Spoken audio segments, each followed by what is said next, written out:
सिद्धि के ससुराल जाते ही भाभी कहती है, अरे वाह जी वाह, सारे कपड़े मेरे। हाय रे पैंट, अरे वाह वाह, मजा आ जाएगा। अरे ये सिद्धि की अलमारी के सामने खड़े होकर क्या बड़बड़ा रही है? जाकर देख मेहमानों को विदाई की मिठाई मिली कि नहीं। अब हाँ माँ जी, क्यों नहीं, लेकिन पहले कपड़े तो बदल लूं। अब रानी आ जाती है सिद्धि के उन कपड़ों में जो वो ससुराल जाने से पहले घर छोड़ जाती है। अरे रानी, कुछ दिन रुक जाती। अरे ये तो सिद्धि बिटिया को मैंने ही दिया था, बड़ा ही फबता था उस पर, तुझ पर तो कुछ खास नहीं लग रहा। अब वो ना मेरे सारे कपड़े गीले थे तो सोचा पहन लूं। वैसे भी सिद्धि को कौन सा भी पुराने आउटडेटेड कपड़ों को पहनना है। वैसे भी ये सूट तो मैंने तभी पहना था, वैसे खास है भी नहीं ये। हाँ ठीक है, लेकिन ना मेरी सिद्धि पर तो जमता था। सारे मेहमान चले जाते हैं और सिद्धि ससुराल से मायके पहली बार आती है। अपना घर, अपना कमरा, अपनी अलमारी। ये बोलकर जैसे ही सिद्धि अलमारी खोलती है तो सामने उसके कपड़ों की जगह कुछ और ही रखा होता है। माँ, ओ माँ, जरा कमरे में तो आना। सास और रानी वहां पहुंच जाते हैं। रानी ने पहनी होती है सिद्धि की जींस और टी शर्ट। अरे भाभी, ये क्या? ये तो मेरी बड़ी ही महंगी टी शर्ट है, इसे आपने घर में क्यों पहनी है? अरे बहुत मिलती है दीदी ये चौक की मार्केट में, 150 में। ओ भाभी प्लीज, ये एरोपोस्टल है, 2000 की एक टी शर्ट। ओह, 2000 में तो दीदी 4 साड़ी आ जाए।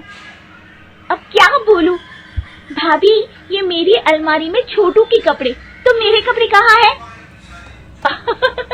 मेरी अलमारी में? अब दीदी आपको कौन से पुराने कपड़े पहनने थे? माना भाभी, लेकिन मैं जब घर आती तो यही सब पहनती ना। अरे तुम तो बड़ी कंजूस हो दीदी।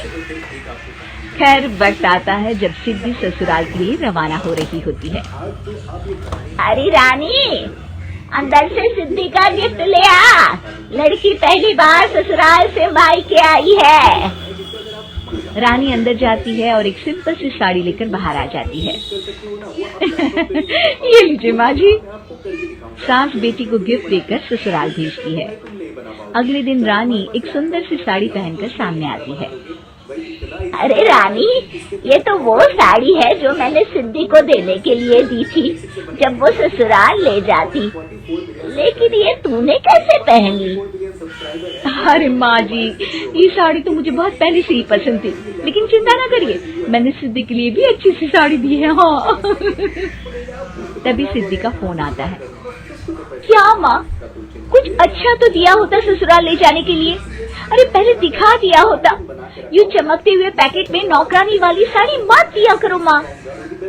अरे बेटे, वो तेरी भाभी ने ना गलती से उससे पैकेट बदल गया। हाँ, मैं कल ही तेरे भाई के हाथ से तेरा वाला पैकेट भेज दूंगी। अरे रहने दो माँ, आई एम श्योर भाभी ने अभी वही साड़ी पहनी होगी जो तुमने मेरे लिए रखी थी।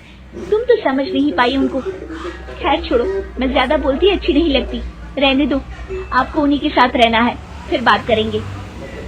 सास को रानी पर गुस्सा आ जाता है। वो उसके कमरे में जाती है जहाँ वो शादी का एल्बम देख रही होती है।